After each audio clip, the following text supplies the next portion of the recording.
The stench of death in the wooden chest, Sydney's most haunting betrayal. On a weekend morning, Sydney welcomed the new day, with golden sunlight spilling across rows of middle-class apartments. Children rode their bikes in the courtyard.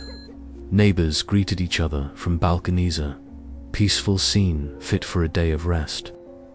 But for James Wilson, the owner of apartment 57, it was the day that marked a rupture beyond repair. James was a busy businessman. He usually left the small storage room at the end of the hallway untouched, filled with dusty old belongings. That day, intending to clear it out to make room for a new shipment, he decided to unlock the door. Sunlight spilled into the damp space, dust swirling in the angled rays. In the corner of the room sat a large wooden chest. Old, darkened, with rust-stained edges, it had once been used to store winter clothes.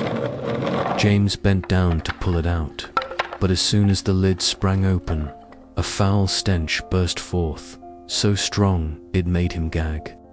It was the stench of death, thick, sour, and unmistakable, clawing down his throat. James staggered back, letting go. The chest rocked violently, and a body wrapped tightly in a blanket rolled out, crashing onto the floor. The sight froze him. A pale face, lips turned purple, eyes wide open as if still screaming in their final moment. James's scream echoed through the hallway. Neighbors rushed over in shock. A few women clutched their children and shrieked as they fled. Some covered their noses, panicking at the overwhelming stench of death. The once quiet apartment complex turned into a hornet's nest, filled with frantic footsteps, whispers, and urgent calls to the police. Just 10 minutes later, sirens wailed. Sydney police and forensic teams quickly sealed off the scene. Yellow tape cordoned the entrance, and the once noisy building fell into tense silence. The body was covered with a white sheet, but those who had seen that face would never forget the horror it etched into their minds.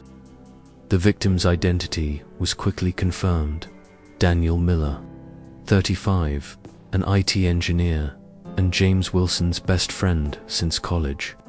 They had once been inseparable, studying, working, and building their careers side by side. Finding Daniel inside a wooden chest in James's apartment was a gruesome paradox.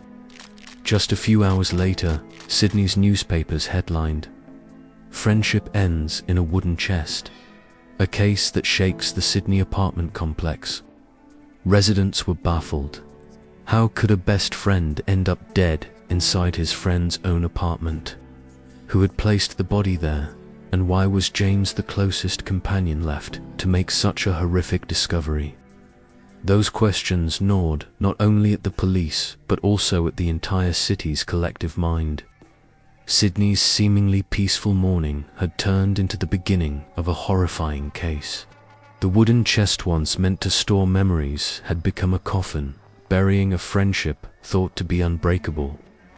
What chilled everyone most was the thought that the killer was no stranger, but possibly someone closest to the victim. Sydney, the city of skyscrapers and shimmering shores, was thought to embody only modern, civilized, and peaceful living. In a middle-class apartment complex in the city's north, where young families let their children play in the courtyard, no one could have imagined such a brutal secret hiding within. Here, in apartment 57, the story of friendship, love, and betrayal was written in blood and tears. The case was immediately assigned to Detective Emily Clark, known as the Cold Eyes of Sydney's police force. At 42, with over 15 years of experience, she knew too well that the most painful deaths didn't happen in chaotic streets but inside homes that seemed peaceful. Stepping into the room with the wooden chest, Emily looked around. A dead best friend, a young family on the verge of collapse. She didn't see just a case. She saw a tragedy waiting to be unraveled. Inside the chest was Daniel Miller, 35, an IT engineer, a kind bachelor with no obvious enemies. What made him the focus of public attention was his relationship with the apartment's owner, James Wilson. They had been best friends since college, launching businesses together and weathering hardships side by side. People often joked, "Where there's James, there's Daniel." Their friendship lasted over a decade, so Daniel's presence in James's home was nothing unusual. But now that bond had twisted into a chilling question, why had Daniel died in his best friend's home? James, also 35, was an e-commerce entrepreneur. Outwardly, he was a successful, refined man with a young wife and what seemed like a perfect life. But in his eyes, on the day the chest was opened, people saw not only shock but also tension, as if deep down he knew he couldn't escape the storm approaching. Beside James was Sophie, his 32-year-old wife, an elementary school teacher, beloved by neighbors for her gentle and graceful manner. Her friendliness ironically became the soil for rumors that she and Daniel shared a relationship crossing the line of friendship. People had seen Daniel drop Sophie off when James was on business trips and caught them talking together in the lobby for too long. Those fleeting moments, once dismissed, now strung together into a frightening picture after Daniel's body was found. In the early days of the investigation, whispers filled the apartment hallways. People recalled hearing arguments from apartment 507, the sound of objects crashing late at night. Once dismissed as ordinary marital disputes, those fragments suddenly became potential clues after the gruesome discovery. Detective Emily listened to everything, noting each word, but deep down she knew, truth never lived only in rumors. Daniel had suffocated, strangled, and been stuffed into a chest. Not an accident, but a crime. And this crime surely hadn't come from a stranger, it had sprung from within the very relationship once considered closest. Outside, Sydney still glowed in the afternoon light, but inside the apartment, the darkness of betrayal had settled. A friend, a husband, a wife, three pieces interwoven into a triangle of suspicion. And Emily knew that when the triangle closed, only a raw, chilling truth would remain. The forensic report arrived just 2 days later, casting a chilling fog over the case. Daniel Miller had not died from an accident, nor from a sudden heart attack, as some neighbors whispered. He died of suffocation marks of strangulation, fractured bone structures, all confirming one truth. Daniel had been strangled to death, about a week before his body was discovered. In the victim's pocket, police found something that stunned everyone: the key to James Wilson's apartment. Not just anyone had that privilege, it was reserved for those closest to him. This meant Daniel was no stranger, no intruder, but someone trusted who entered with absolute confidence. Yet that very trust became a double-edged sword, leading him straight to death. When searching Daniel's phone, investigators found an unsent message. Short words, yet enough to ignite a devastating suspicion. "I can't bear hiding this from James anymore. Recipient, Sophie Wilson." The briefing room fell silent as Detective Emily read the message aloud. It was not just the confession of a friend too close for comfort. It revealed a relationship that had crossed boundaries, a secret affair smoldering for a long time. And now, when that secret could no longer be hidden, it had led to tragedy. Emily began to build her circle of suspects. The first, of course, was James Wilson, the husband, the best friend, the apartment's owner.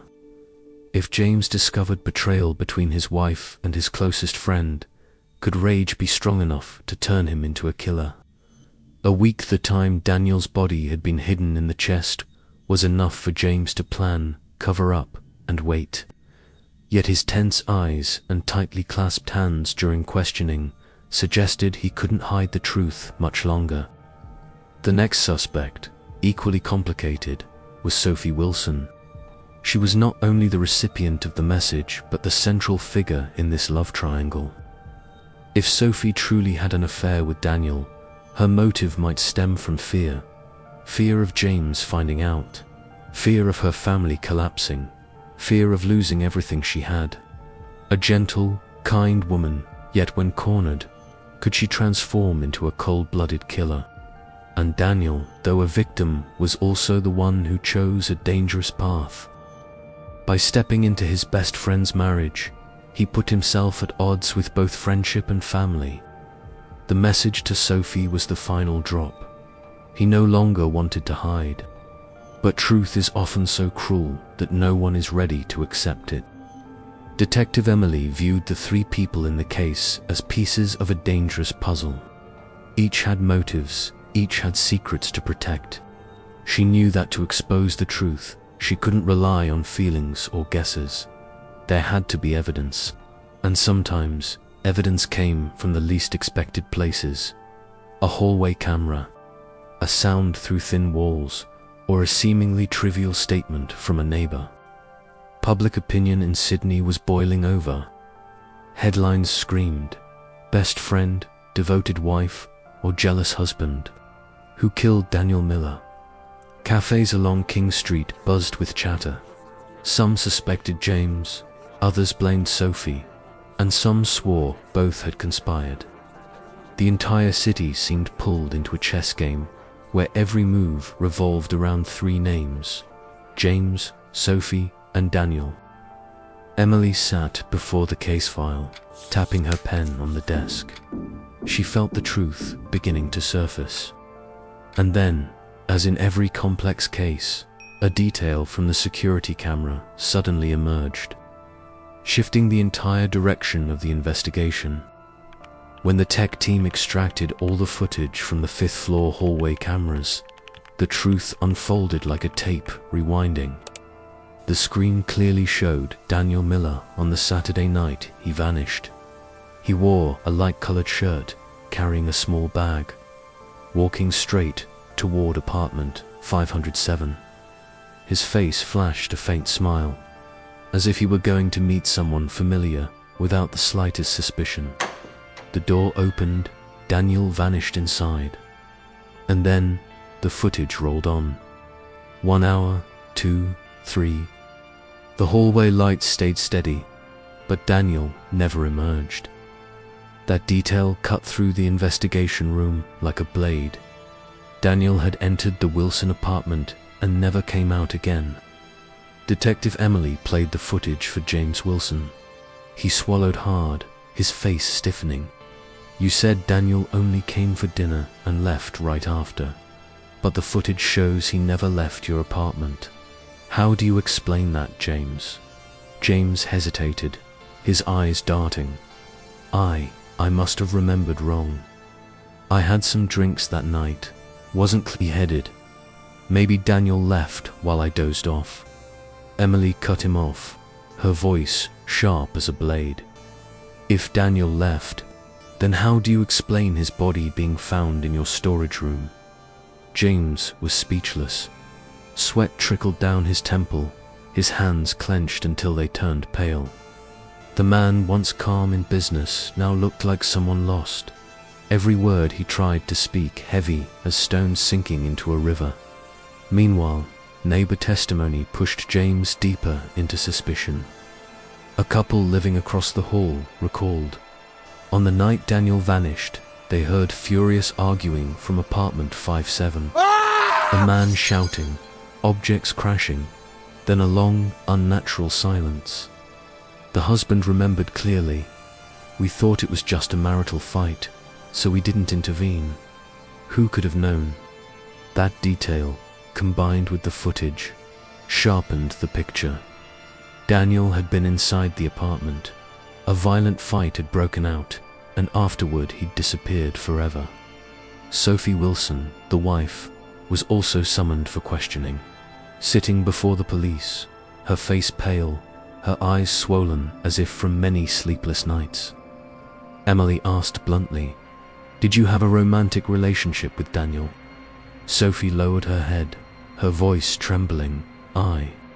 Daniel was my husband's best friend. I cared for him, but nothing more. Emily tapped her pen on the table, her gaze drilling in. Then how do you explain the message Daniel was about to send you? I can't bear hiding this from James anymore. Sophie stayed silent. Her eyes dodged, her fingers twisted the hem of her blouse. Clearly, a truth was being hidden. Outside, the news had exploded. The press ran a string of bold headlines. Hallway cameras reveal Daniel vanished inside the Wilson apartment. Successful husband and a deadly love triangle.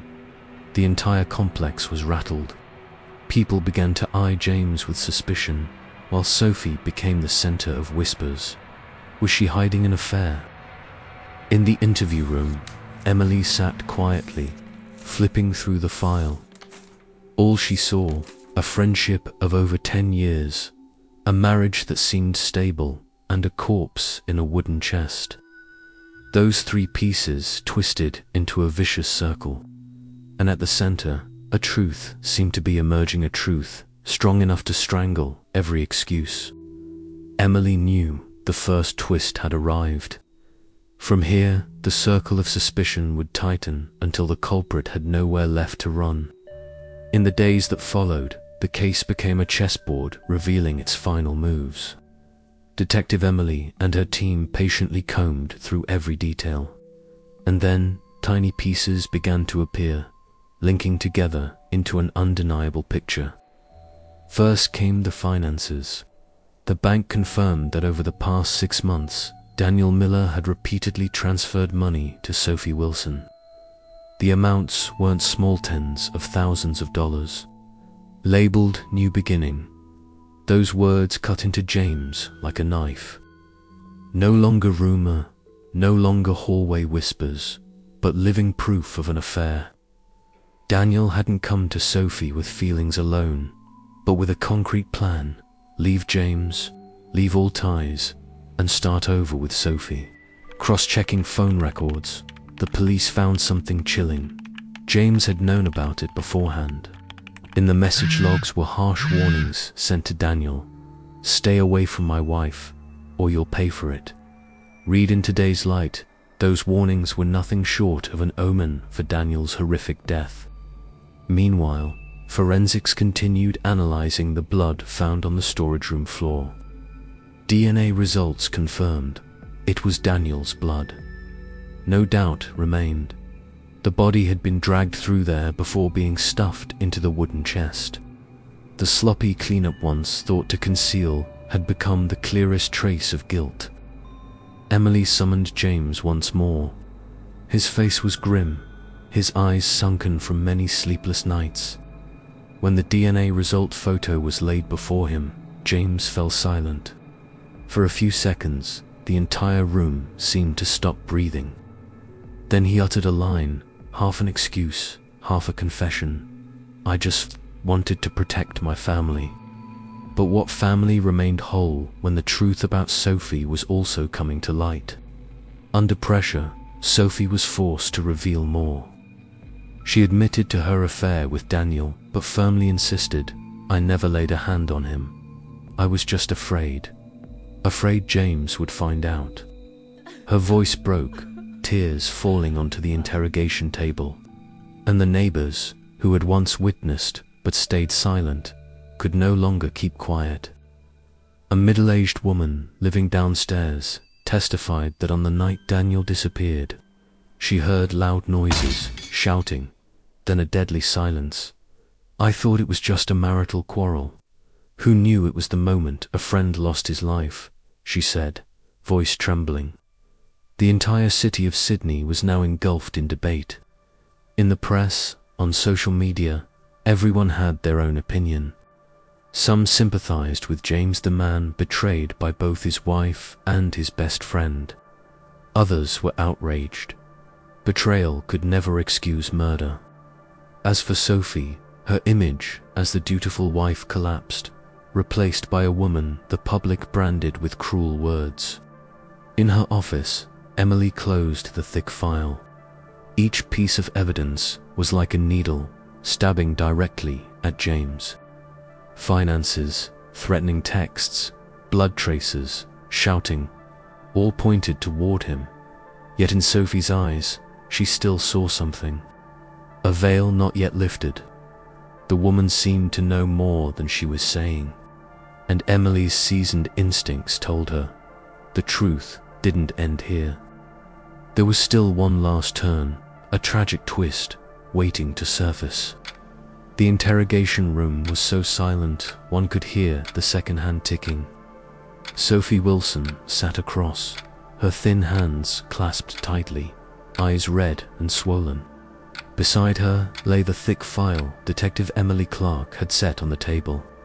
Inside were everything: forensic reports, camera footage, blood traces, messages, and even the neighbors' testimonies. Each page was like a rope, binding Sophie tighter. Emily leaned forward, her voice calm but firm. "Sophie, all the evidence points to James, but I believe you no more." That night, what really happened? Sophie lowered her head, shoulders trembling. A few seconds later, tears rolled down. She whispered, as if finally dropping the facade, "I can't keep this secret any longer." Then Sophie began to speak. On Saturday night, Daniel texted to meet. He wanted Sophie to decide, leave everything, and go away with him from Sydney. When James went out, Daniel came to the apartment. The two sat in the living room, discussing the future, but Daniel's tone grew harsher and harsher. "You have to decide now, Sophie. We can't hide this from James forever. If he finds out, blood will be spilled." But Sophie hesitated. Family, honor, all of it made her waver. At that moment, the door burst open. James returned earlier than expected. He froze when he saw Daniel and Sophie sitting close together. In that instant, the truth needed no words. It was as sharp as a knife slicing across the heart. A storm erupted in the room. James charged in, shouting, "You betrayed me, Daniel, right here in my own apartment." Daniel jumped up too, not backing down. He shouted back, "I love her, and I'll take her away, whether you like it or not." The two men lunged at each other. Chairs toppled, a vase shattered. Screams echoed through the hallway. Sophie panicked, trying to intervene, but powerless. In blind rage, James gripped Daniel's neck. At first, it was just a shove, an attempt to restrain. But James's grip grew tighter and tighter. Daniel's face turned purple, his breath ragged, eyes bulging. Sophie screamed, "Stop, James, he's going to die." But in his frenzy, James heard nothing. Only when Daniel's body collapsed, lifeless to the floor, did James release his grip. The room fell into deadly silence, broken only by Sophie's choking sobs. Both stared at the body, trembling. James panted, whispering, "We have to hide him.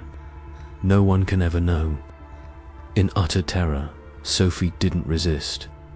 She let James drag a blanket, wrap Daniel's body, then haul it down to the storage room. When James opened the wooden chest, Sophie stood petrified. It was his hands that placed his friend's body inside, sealing the lid, turning a chest of memories into a cold coffin. Looking up, Sophie met Emily's eyes, her voice breaking.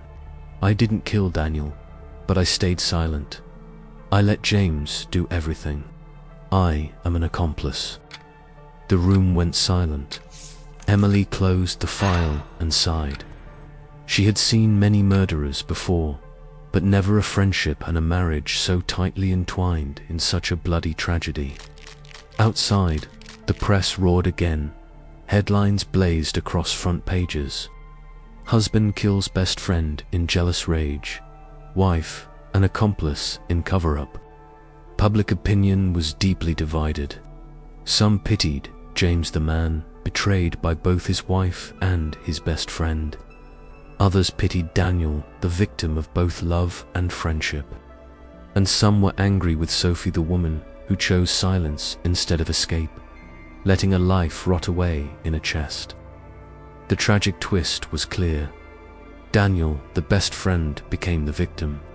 James, the husband, became the killer. And Sophie, the wife, became the accomplice. The courtroom in downtown Sydney was packed.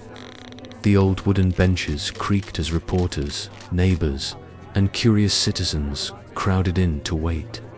Everyone wanted to witness the conclusion of the case that had haunted the city for weeks. James Wilson entered, his face gaunt, his shoulders heavy. Behind him was Sophie, her hair disheveled, her eyes vacant. A couple once seen as a symbol of middle-class happiness now stood in the dock, one charged with murder, the other with complicity. The prosecutor read the indictment aloud, his voice echoing through the courtroom. James Wilson is charged with first-degree murder, with the aggravating factor that the victim was his longtime friend. Sophie Wilson is charged with complicity, concealment, and disposal of the body. Each word was like a hammer blow, sealing off their future. The evidence was shown. The camera footage of Daniel entering apartment 57, the bloodstain on the storage floor, the threatening messages, and Sophie's confession. Together, they formed an unbreakable chain. James lowered his head, offering no defense. When asked for final words, he muttered one hoarse sentence, like ashes in his throat. "I've lost everything. My family, my friend, and myself." Sophie, on the other hand, choked out, "I stayed silent. Silence is worse than murder. If I had spoken up, Daniel could have been buried properly, not left in that dark chest for a week." The judge struck the gavel, speaking firmly. "James Wilson, life imprisonment. Sophie Wilson, 12 years in prison." The gavel echoed like a final bell, and the courtroom fell silent. A few sighs, a few tears, but mostly stunned silence. A friendship of over a decade, a marriage that seemed solid, everything shattered in a single night. Outside, the media erupted with non-stop coverage. Wooden chest case closed. Husband kills friend, wife and accomplice. Sydney's residents buzzed endlessly. Some condemned James, others despised Sophie, while some pitied Daniel, a simple IT engineer who died tragically for blind love. Inspector Emily Clark, after closing the file, wrote the final line in her report. "The chest once meant to store memories is now a coffin for a friend. When love and betrayal meet, blood is often the end."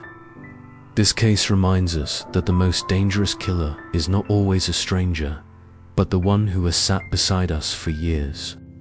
Sydney returned to its usual noisy rhythm, rushing crowds, honking cars, high-rise lights blazing. But in many minds, the name Wooden Chest will remain a chilling reminder. It recalls not only a hidden corpse, but also symbolizes betrayal, the costly price of silence and lies.